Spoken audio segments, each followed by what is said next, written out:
안녕하세요. 연애 작가입니다. 오늘 두 번째 시간에는 내가 쓰고 싶은 이야기에 대해서 함께 나눠보도록 하겠습니다.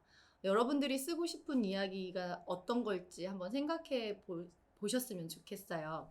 먼저는 처음부터 아무리 내가 쓰고 싶은 이야기가 있다고 하더라도 한 번도 글을 써보지 않은 분들에게 당장 글을 써보세요라고 하면 무척 떨리고 어렵고 힘들게 느껴지겠죠. 그래서 처음 글을 쓸 때 제가 힌트를 드리면 내가 쓰고 싶은 글과 비슷한 책을 먼저 찾아보기를 해보시면 여러분이 글 쓰는데 많은 도움이 될 것 같아요. 요즘 좀 쉽게 쓰여진 글, 그다음에 단상, 또 아니면 그림에 들어간 글, 이런 것들을 쓰는 분들이 많이 늘어나고 있거든요. 제가 대표적인 추천을 해드리면 워낙 유명한 분이시니까 이병률 작가분의 책을 보면 이렇게 여행을 하면서 느꼈던 감정들이나 일상에서 느끼는 삶에서 바라보는 시선 이런 것들을 짧게 짧게 에세이 형식으로 많이 쓰고 있거든요. 이병률 작가님의 책들을 읽어보면 여러분들이 좀 단편적인 글을 쓰고 싶어 하시는 분들한테 많은 도움이 될 것 같아요. 나이가 꽤 있으신 남자분인데 글을 정말 감성감성하게 쓰시거든요. 제목만 들어도 너무 아름다운 글들이 많아요. 저는 이병률 작가님의 팬인데 처음에 제가 작가로 데뷔하기 전에부터 이분의 책을 많이 읽었어요. 그래서 그 앞에 이따 저희가 또 수업 시간에 하겠지만 그분의 프로필이 나오잖아요. 그럼 그분이 프로필도 참 멋지게 씁니다. 그리고 사진도 참 멋져요. 그래서 글을 보고서 제가 이분을 안 만나봤기 때문에 글을 읽고서 이 작가분에 대해서 상상을 했어요. 그래서 이분은 정말 되게 막 만화 속에 나오는 왕자님처럼 멋진 분이겠구나, 막 여리여리한 분이겠구나. 글을 읽어보면 정말 감성감성하기 때문에 이렇게 나름대로 이분의 책을 읽으면서 이 작가분에 대한 상상을 하다가 2년 전인가 서울에서 이분이 이제 북토크를 하게 돼서 참가를 하게 되었습니다. 근데 정말 깜짝 놀랐어요. 이분이 얼굴이 너무 새까마시고 너무 마르시고 슬리퍼를 끌고 동네 아저씨처럼 이렇게 목이 늘어난 티셔츠를 입고 나오셨더라고요.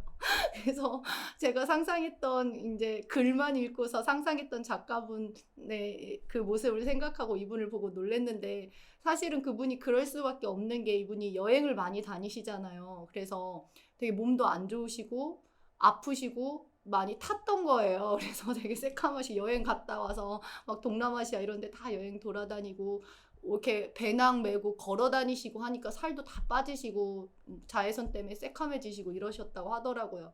그래서 물론 글과 작가가 동일하지 않아요. 많은 사람들이 글을 읽으면서 작가와 동일시하기도 하는데 어, 이런 것들을 한번 생각 비교도 해보고 하면 많이 재밌는 것들을 발견할 수 있을 것 같아요. 물론 그 작가가 좋아서 여러분들이 책을 선택하거나 그분의 작가 글을 따라하고 싶은 글도 있지만 그거와 달리 또 내가 쓰고 싶은 글이 있을 수도 있어요. 그러면 내가 좋아하는 작가 아니더라도 내가 쓰고 싶어 하는 글과 비슷한 책을 한번 찾아서 보는 게 여러분들이 글을 쓰는데 많은 도움이 될 것 같아요. 나는 에세이를 좋아하는데 정작 내가 쓰고 싶은 글은 뭐 만화야 이럴 수도 있고 나는 뭐 여행 에세이를 좋아하는데 정작 나는 쓰고 싶은 글은 소설이야 라고 할 수도 있겠죠. 그렇다면 에세이와 소설은 당연히 다르기 때문에 만화와 또 뭐 포토 에세이 이런 건 당연히 다르기 때문에 여러분들이 쓰고자 하는 글을 찾아서 보는 것도 무척 중요하거든요. 제가 여러분들과 이렇게 대면으로 수업을 하게 된다면 과제를 냈을 만한 거거든요. 그래서 다음 시간에 여러분이 앞으로 저와 수업을 하는 동안 쓰고 싶은 글과 색깔이 비슷한 책을 꼭 한 권씩 찾아서 가지고 오세요라고 이렇게 과제를 내거든요.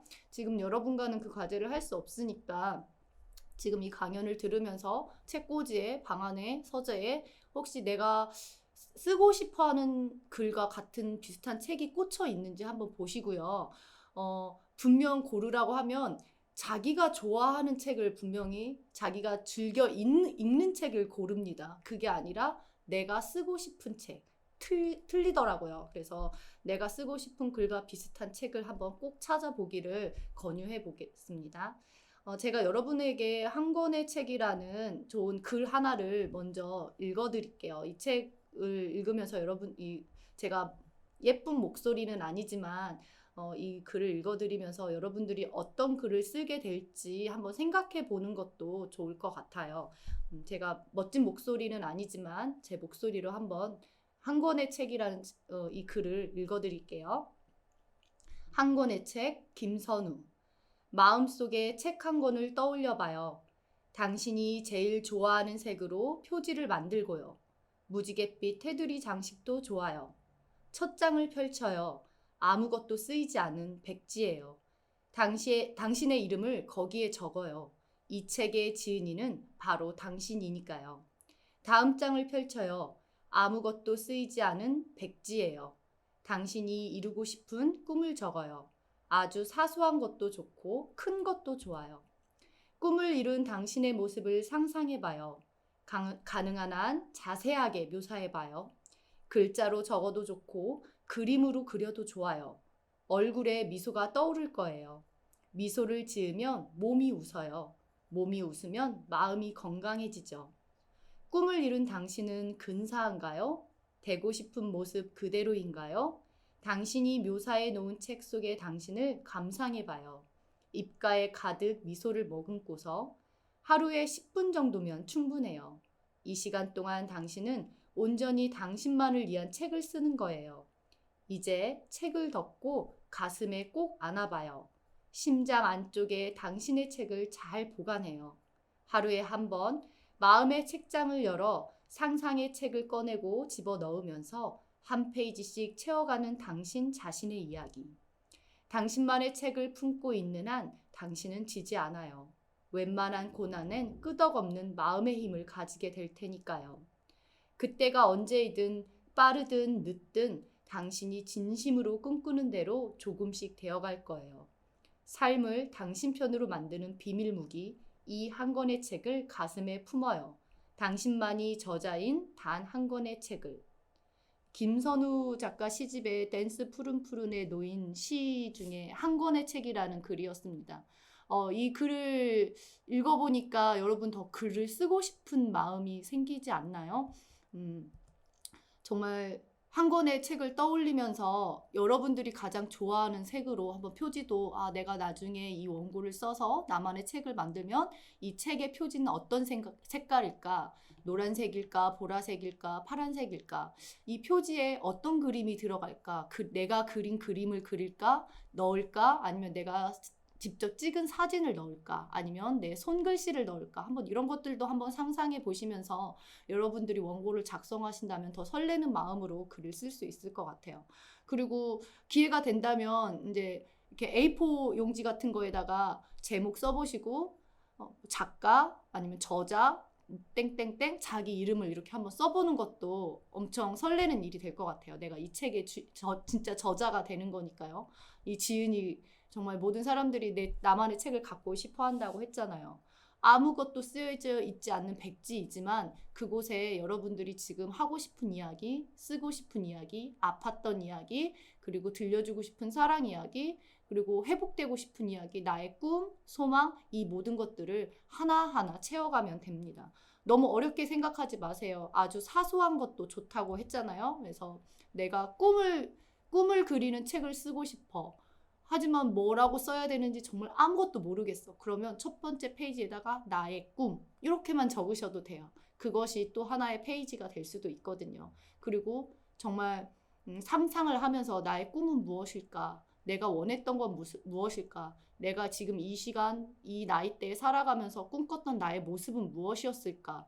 그냥 글로 써지지 않으면 그림으로 그리셔도 된다고 이 저자가 말을 하잖아요. 그렇게 그림을 그리고 끄적끄적 하다 보면 입가에 미소가 정말 떠오릅니다. 나의 모습이 상상이 되면서. 그리고 이렇게 웃으면 몸이 웃게 된대요. 그리고 마음이 건강해진대요. 바로 우리가 이번 강연을 통해서 제가 강조하고 싶었던 글쓰기를 통해서 마음이 회복되고 치유되고 코로나19로 인해서 단절됐던 우울감 그리고 사회생활을 하지 못했던 그런 단절감에서 오는 이런 스트레스 이런 것들이 아마 회복이 될 거라는 생각이 들어요.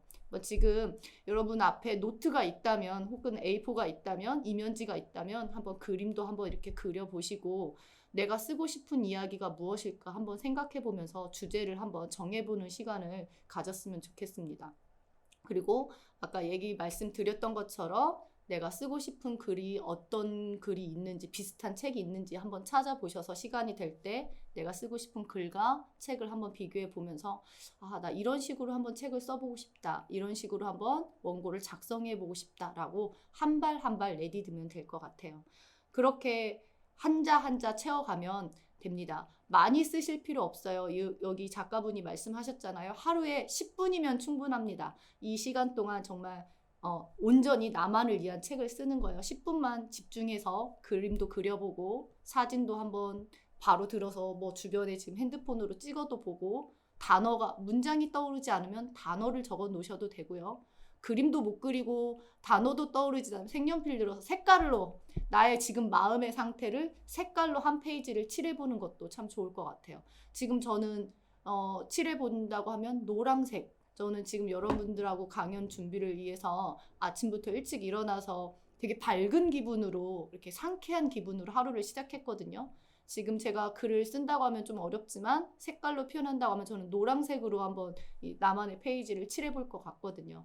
지금 이 수업을 듣는 여러분들 마음속에 아픔이 있는 분들도 있을 테고 막 짜증이 나는 분들도 있을 테고 어제 뭐 있었던 일로 인해서 스트레스를 받는 분도 있을 테고 그리고 그냥 평온한 상태도 있을 테고 행복한 분도 있을 테고 글이 써지지 않으시면 한번 색깔로도 한번 표현을 해보시면 여러분들이 글쓰기에 많은 도움이 될 것 같아요. 한 페이지씩 어렵지 않게 하루에 10분씩 한쪽씩 채워가시면 됩니다. 그 원고들이 모여서 200페이지, 300페이지 이렇게 모였을 때 나와 결이 맞는 출판사를 통해서 한번 원고 투구도 해보시고 그리고 기회가 된다면 독립출판에 대해서 관심을 가지시고 시간도 된다면 독립출판까지도 한번 해보시면 여러분들의 작가로 또 이렇게 활동을 할 수 있을 것 같아요.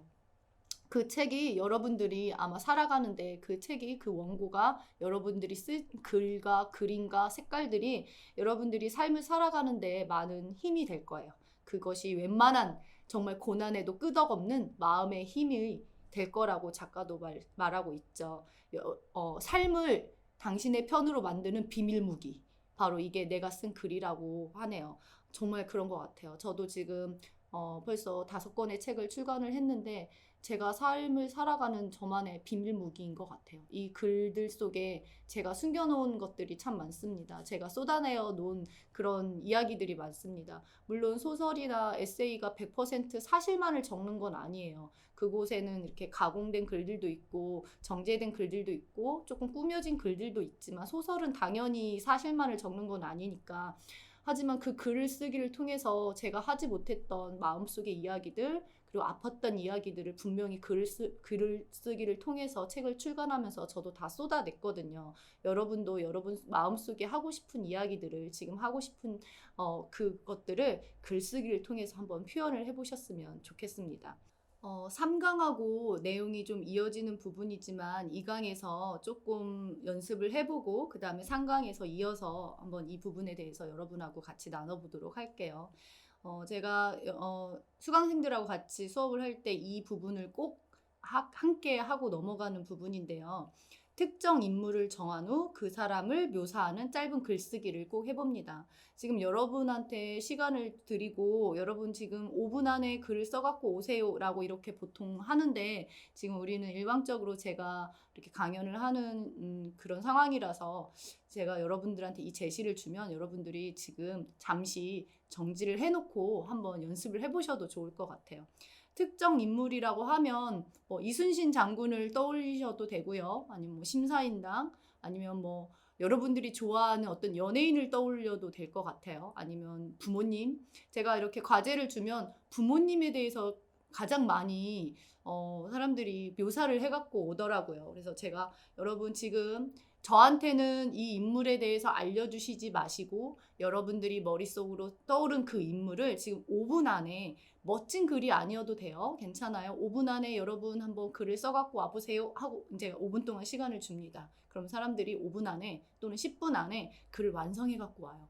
그럼 제가 정말 깜짝깜짝 놀래거든요. 사람들이 다 글을 못 써요. 어떻게 10분 안에 써요? 하다가도 10분 안에 써갖고 와서 발표를 하면 정말 이분들의 글 실력이 너무너무 훌륭해서, 그리고 정말 독특하고 창의적이고 그 짧은 시간 안에 이런 것들을 떠올렸네 하면서 저를 되게 깜짝깜짝 놀래키고 감동을 주시는 분들이 많을 텐데, 아마 이 수업을 듣는 분들 중에서도 분명 그런 분들이 있을 거라고 생각을 해요. 한번 여러분 지금 한번 같이 한번 해봤으면 좋겠어요. 지금 머릿속으로 어떤 인물을 떠올리셨나요? 저도 한번 떠올려 보겠습니다. 지금 저한테는 말해주시지 마세요. 왜냐하면 여러분들이 그 인물을 얘기하지 않고 여러분들이 쓴 글만을 읽고서 제가 그 인물이 누구일까 추측해 보는 거거든요. 그래서 만약에 여러분이 머릿속으로 이순신 장군을 떠올렸다 하면 이순신이란 이름을 직접적으로 언급하지 마시고 여러분이 생각하는 이순신에 대한 모습을 한번 글을 써보는 거예요. 그리고 저에게 글을 읽어줬을 때 내가 이 글을 읽으니까 이순신 장군이 떠올리네 라고 생각할 수도 있지만 전혀 다른 인물이 또 떠오를 수도 있는 거거든요. 그렇게 해서 한번 글을 써본다면 많은 도움이 될 것 같아요. 지금 인물을 정하셨나요? 그러면 한번 여러분 지금 잠시 정지를 하고 10분 동안 한번 글을 써보도록 하세요. 네. 잘 썼을 거라고 생각을 하고요. 검사를 할 수가 없으니까. 여러분과 나중에 기회가 되면 한번 여러분들이 지금 어떤 인물을 떠오르고 글을 썼는지 한번 저도 들어보고 싶습니다. 제가 한 가지 글을 읽어드릴 테니까 이 글을 읽고 여러분은 어떤 인물이 떠오르는지 저도 한번 써본 거거든요. 지금 쓴 건 아니고 저는 미리 써놨어요. 그래서 여러분에게 저도 이렇게 썼는데 한번 이 글을 읽어보고 어떤 사람이 떠오르는지, 유명한 사람이 될 수도 있고 아니면 내 주변에 이렇게 정말 이 글과 비슷한 사람이 있을 수도 있고, 그리고 어쩌면 내 얘기인 것 같기도 하고 이런 생각이 들 수도 있다고 생각을 해요. 한번 제가 읽어볼게요. 저는 그냥 떠올리고 쓴 글이에요. 글을 읽고 쓰는 일이 꿈이고 힘이며 심인 사람. 세상은 어른이 되라고 하지만 절대로 어른이 되고 싶지 않아 하루하루의 삶이 아픈 사람. 남들과는 좀 다른 심장을 가져서 남들보다 조금 더 괴롭고 외로운 사람. 당신의 마음을 단번에 뵐 수 있는 글을 쓰고 싶은 사람. 누군가가 떠오르나요? 혹시 여러분 중에 글을 쓰고 계시는 분이 있다면 내 얘기네 라고 할 수도 있어요. 누구나 이런 글을 쓰고 싶어 하는 사람도 있을 테니까, 그죠? 저는 제 자신을 떠올리면서 한번 글을 써봤습니다. 이 글을 제가 여러분들한테 읽어드릴 때 혹시 여러분은 저를 생각하셨는지 어쨌는지 모르겠지만 전 내 자신을 생각하면서 이렇게 글을 한번 써봤어요. 이거는 제가 제 자신을 생각한 거고 아마 다른 분들이 나를 봤다면 또 다른 모습으로 다른 표현으로 글을 써줬겠죠. 제가 이렇게 특정 인물을 떠올리고 그 다음에 그 글을 쓰기 연습을 한 거는 다음 시간 한강에서 이어서 할 프로필 쓰기의 연계의 목적으로 이 글을 한번 써봤거든요. 그래서 이걸 바탕으로 이제 여러분들이 책을 보면 아까도 잠깐 말씀드렸다시피 책 첫 페이지를 딱 보면 그 작가의 프로필이 나오죠. 그래서 그 프로필 쓰는 연습을 하기 위해서 제가 이렇게 한번 과제를 내봤어요. 이어서 하겠지만 우선 프로필이 무엇인지 한번 간단하게 이 강에서 잠깐 짧게 설명을 하고 나머지 더 자세한 부분은 3강에서 설명하도록 할게요.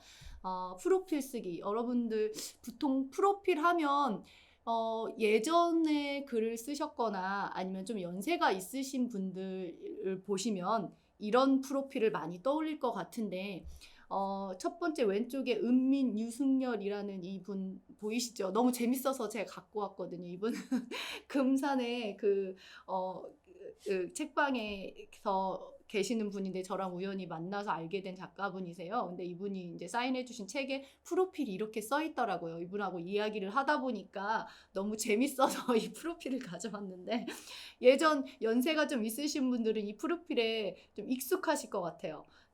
남사초등학교 용인 33회 졸업, 수원중학교 졸업, 수원고등학교 재학 중 전학까지 간 걸까지 프로필로 쓰셨어요.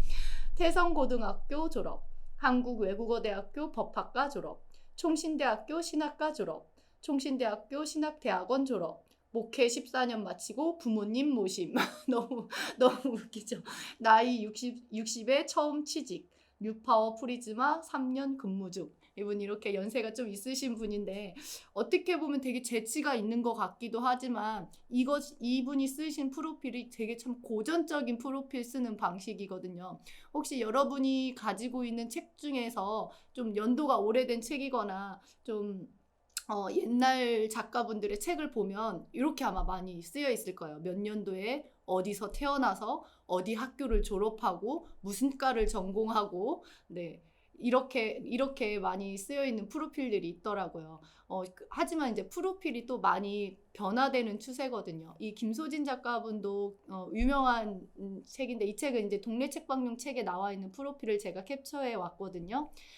이분도 이제 좀 연세가 있으시니까 예전 고전 방식의 프로필이 쓰여져 있죠. 아마 이게 가장 아마 고전적인 프로필인 것 같아요. 1963년 강원도 철원에서 태어나. 보통 이렇게 프로필이 시작되더라고요. 어디 고향까지, 출신까지, 그리고 서울대 영문과를 졸업했다. 서울대니까 써주셔도 돼요. 서울대 영문과니까. 1991년 경향신문 신춘문예 이거 꼭 넣어야 돼. 어디 신춘문예 어디 당선 이거 꼭 넣어주시더라고요. 그리고 단편 소설 지작기가 당선되어 작품 활동을 시작했다. 예전 작가분들은 이렇게 어떤 신춘문예 어디 이런 걸 시작으로 작가 활동을 많이 시작을 하죠. 하지만 요즘 작가들은 신춘문예보다는 그냥 작품 활동을 발표하면서 저처럼 발표를 하면서 작가 활동을 많이 시작을 해요. 아까도 처음 1강에서 말씀드렸던 것처럼 신춘문예라고 하면 많은 사람들이 작가로 등단하는 데 있어서 어떤 필수 코스처럼 느껴지지만 너무 높은 벽처럼 느껴지고 좀 어렵게 느껴지고 그래서 작가와 이런 거에 괴리감이 많이 드는 게 바로 이 신춘문예라는 그런 타이틀 때문에 그런 것 같습니다. 그래서 여러분들이 글을 쓰려고 해도 어렵게 느껴지고 무섭게 느껴지고 하는 것 같아요. 그런 것들을 좀 다 떠나서 편하게 쉽게 나만의 이야기를 쓰다 보면 여러분들은 꼭 신춘문예가 아니래도 분명히 작가로 데뷔를 할 수 있고요. 충분히 멋진 작품을 또 출간할 수 있다고 생각을 해요. 그런 부분에 대해서 너무 움츠려들지 않기를 바라겠습니다. 한겨레 신문사에서 5년 동안 기자로 재직하며 작품 활동을 병행하다가 사임한 후 1995년부터 97년 타계하기 직전까지 오롯이 창작에 전념했다. 이렇게 해서 이분의 이제 작품들이 쭉 나열이 되죠. 열린 사회와 그 적들, 고왔던 뺑덕어멈, 자전거 도둑, 눈사람 속의 검은 항아리 이렇게 쭉쭉쭉쭉 해서 어떤 작품을 썼다. 이렇게 해서 프로필을 씁니다. 이 두 분 보면 약간 고전적인 프로필을 썼죠. 그래서 저의 프로필을 한번 보여드리고 2강을 한번 마칠게요. 그리고 3강에서 이어서 이제 다른 작품들은 어떻게 프로필을 썼는지 한번 알려드릴게요. 제가 쓴 너는 거기 나는 여기 거를 가져왔네요. 저는 책마다 프로필을 다 다르게 썼어요. 여러분들이 보시면 어떤 분들 보시면 프로필이 작품마다 다 똑같이 나오시는 분들이 계세요. 그것도 약간 고전적인 방식인데 요즘 작가분들 좀 젊은 작가분들은 각 작품마다 프로필을 또 많이 변경을 하고 또 이렇게 어디 몇 년도에 언제 태어나서 어디 학교를 졸업하고 이렇게 쓰지 않아요.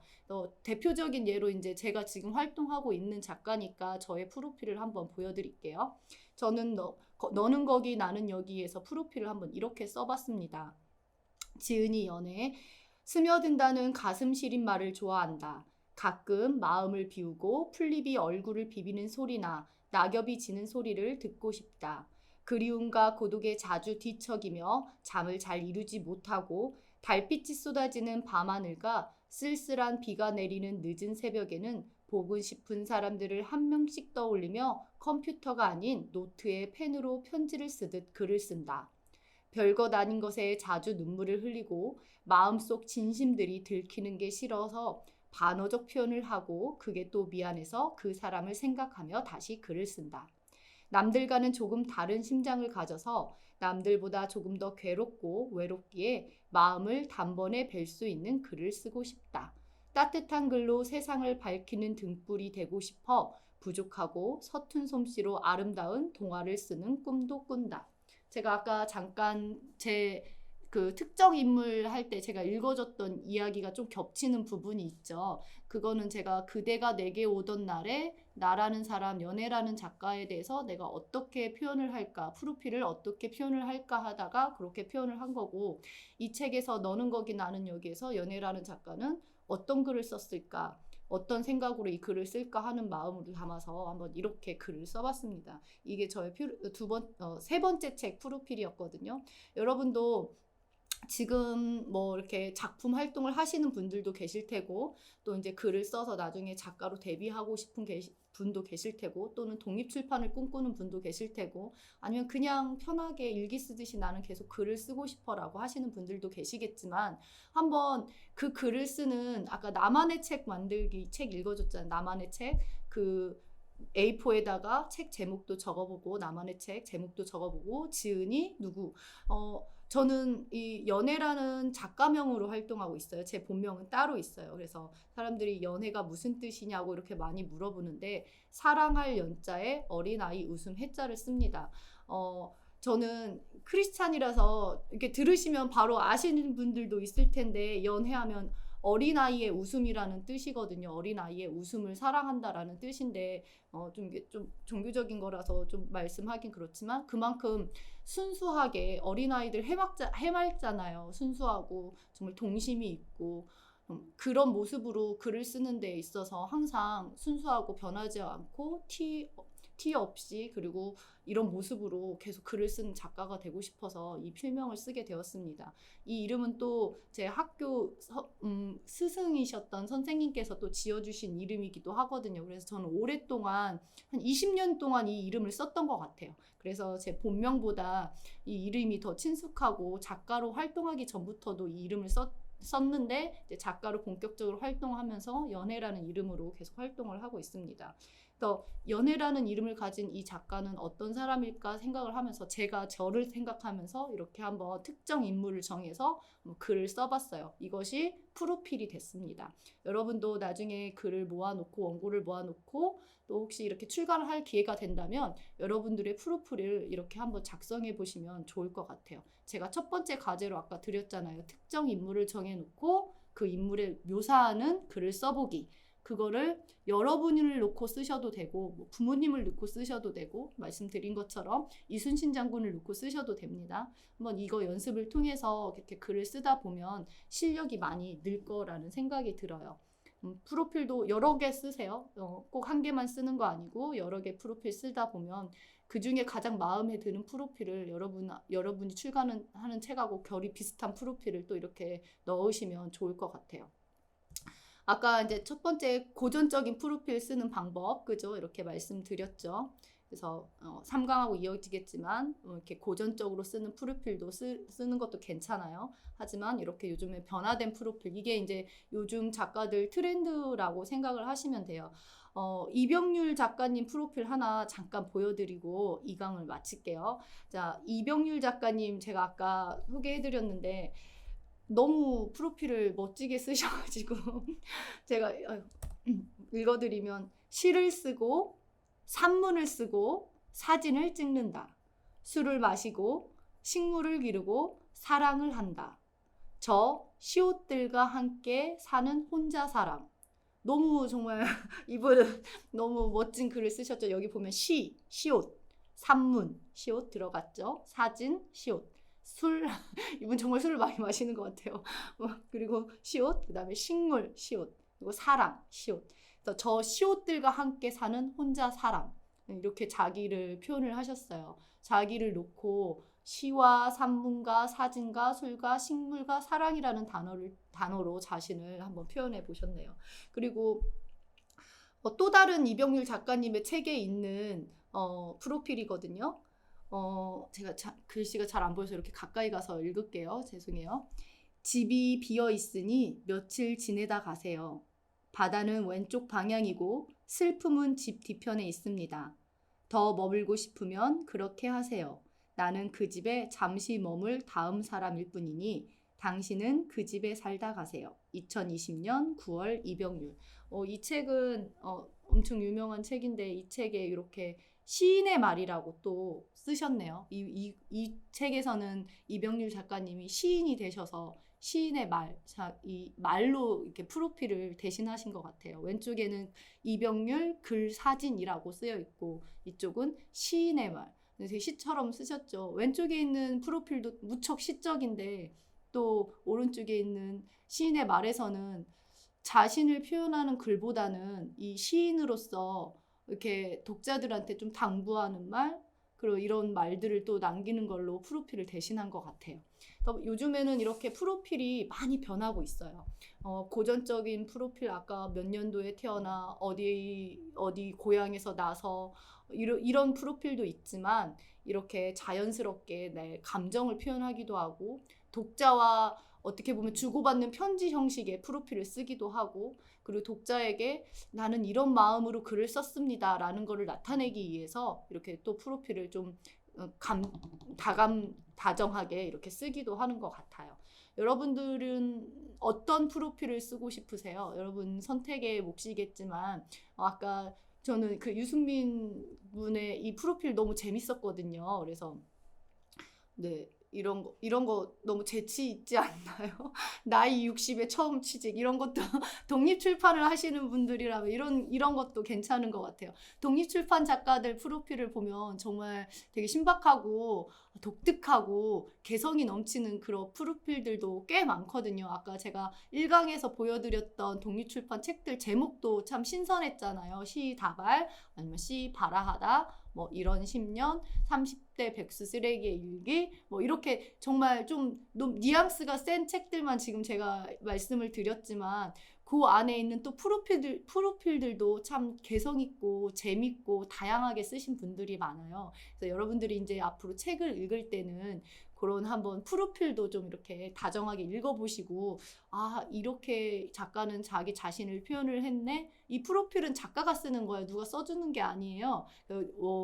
출판사에서 작가님 원고 보내주실 때 작가님 프로필 보내주세요 라고 하는데 그 프로필 보통 우리가 프로필 하면 저도 이제 무슨 이력서 같은 거 쓸 때 프로필 쓰면 몇 년도에 뭐 전시하고 몇 년도에 뭐 출간하고 몇 년도에 뭐 하고 무슨 강연하고 이렇게 쓰잖아요. 그래서 보통 좀 연세가 있으신 분들은 프로필 보내주세요 라고 하면 그런 개념으로 해서 이렇게 좀 고전적인 나는 몇 년도에 태어나고 뭐 어디 학교를 나왔고 이렇게 쓰시는 것 같아요. 어떤 작품을 냈고. 하지만 이제 조금 감각 있고 요즘에 그 프로필의 그 변화의 시대는 작가님 프로필 보내주세요 하면 이렇게 캐치를 하고 새로운 글을 한 편을 써서 보내드리기도 합니다. 그거는 여러분의 선택의 몫이지만 뭐 재밌을 것 같아요. 나의 프로필을 뭐 이렇게 연대별로 정리해보는 것도 참 재밌고 뭐 그죠? 유쾌하게 나 40에 이제 취직했어 뭐 이런 것도 괜찮은 것 같아요. 그런 것도 괜찮고 얼마든지 유쾌하게 그런 것들을 좀 어떻게 보면 되게 쓸쓸한 이야기지만 예를 들어서 여기 60에 처음 취직했다는 이야기가 어떻게 보면 되게 쓸쓸한 이야기지만 이걸 웃음으로 또는 되게 승화해서 아니면 이걸 품어서 나타내는 이분의 그런 경륜인 것 같아요. 그래서 프로필에 내가 이걸 쓴다고 해서 나는 창피하지 않아. 내가 60살에 처음 취직했는데 이게 창피한 일이 아니야. 난 되게 당당한 일이야 라고 생각하시고 이분은 되게 자랑스럽게 프로필에 딱 넣으셨잖아요. 그러니까 그런 것도 좀 세상을 이렇게 한 단계 건너갈 수 있는 어려운 일들을 건너갈 수 있는 그런 기회가 될 것 같아요. 여러분들도 당당하게 프로필을 한번 써보셨으면 좋겠습니다. 다음 시간에 이어서 할 거 제가 잠깐 보여드릴게요. 제 수강생들이 썼던 프로필들 이야기 이제 소개 쭉 해드릴 건데요. 이제 이분들이 재미있게 썼던 그 프로필들 한번 소개를 다음 시간에는 이어서 한번 보여드리도록 하겠습니다. 자, 이번 2강 정리를 할게요. 아까 말씀드렸던 것처럼 특정 인물을 정한 후 글 써보기 하기 전에 내가 쓰고 싶은 글, 어떤 글을 쓰고 싶은지, 그리고 그 글과 어떤 책이 있는지, 내 책꽂이에서, 내 서재방에서 내가 쓰고 싶어하는 글과 비슷한 책을 꼭 찾아보는 거. 그게 첫 번째 과제였고요. 그다음에 두 번째가 특정 인물을 정한 후 글 써보기 연습을 하는 거였고요.